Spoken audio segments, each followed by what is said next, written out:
Koço de Vole, një emër që sot tingëllon me humor, me shpirt artistik dhe me një trashëgimi të pashlyeshme në kulturën shqiptare.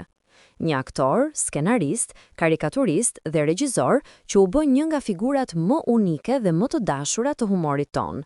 Ai lindi më 28 nëntor 1945 në Kuçov, në një familje të thjesht me origjinë nga fshati Sinj i Beratit.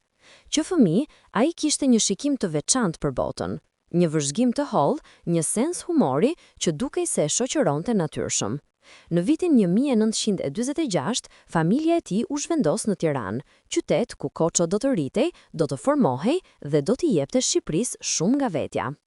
Edhe pse nisi studimet për inxhinieri mekanike, pasioni i tij i vërtet ishte arti. Provoi të hynte në Akademinë e Arteve për dramaturgji, por u refuzua me arsyetimin se ishte i patalentuar. Dikush tjetër mund të kishte hequr dorë, por jo Koça.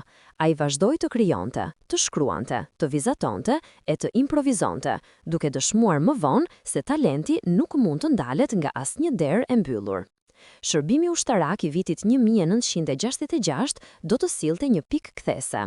Ai u bë aktor dhe regjizor i estradës, shtëpisë qendrore të ushtrisë, ku punoi për krah disa prej emrave më të mëdhenj të humorit shqiptar: Aleko Prodani, Roland Trebicka, Zef Deda, Sejfulla Myftari. Në këtë skenë të vogël brenda ushtrisë, Koço de Vole filloi të ndërtonte stilin e tij, një humor të mençur, të mprehtë dhe të sinqert. Pas ushtrisë, ai u bë pjesë e revistës Hosteni, ku punoi si karikaturist. Vizatimi i tij i hollë, ironia inteligjente dhe aftësia për t'i thënë gjërat me një të qeshur e bën të spikaste menjëherë. Punoi me figura të njohura të humorit dhe satirës, duke ndërtuar emrin e tij gur pas guri. Por talenti i tij nuk kaloi pa pasur goditja. Gjatë viteve 1970-1977, ai u dërgua disa herë në punë të detyruar për gabime ideologjike. Edhe këtu, në momentet më të vështira, Koço nuk reshti së qeshuri, së krijuari, së mbajtur gjallë shpirtin e humorit. Ishte pikërisht forca e tij, ajo që e bënte të pandalshëm. Në vitin 1978 nis punën në televizionin shqiptar si redaktor, skenarist dhe regjizor. Prej aty, talenti i tij shpërtheu edhe më fort: skenar, skeqe, programet e vitit të ri, telekomedi, energjia e tij krijuese dukej e pafundme. Në vitin 1997, politika e largon padrejtësisht nga RTS-ja dhe e detyron të emigrojë në BSHA. Por edhe ky kapitull i jetës, sado i vështirë, nuk e thyen dot shpirtin e tij. Në vitin 2002, një episod i rënd do ta vendoste padrejtësisht përballë akuzave të rënda në Itali. Pas 8 muajsh në burg, drejtësia e pastroi plotësisht emrin e tij, duke i dhënë pafajësinë e merituar.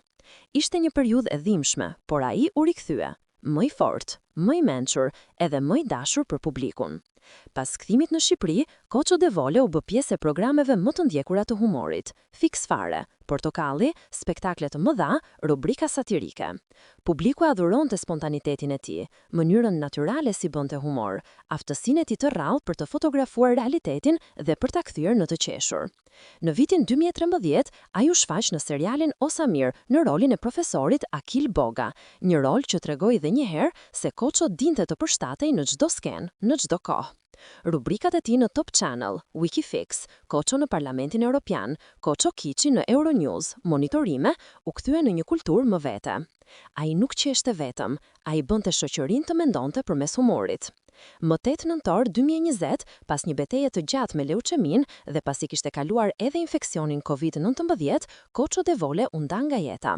Por kujtimi i tij, humori i tij, batutat, personazhet, vizatimet dhe energjia e tij e paharrueshme, ato mbetën dhe do të mbeten gjatë.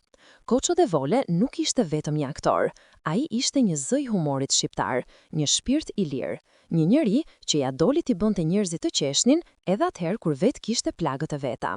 Ky dokumentar nga faqja Na ishte dikur është një nderim për jetën, veprën dhe buzëqeshjen e tij.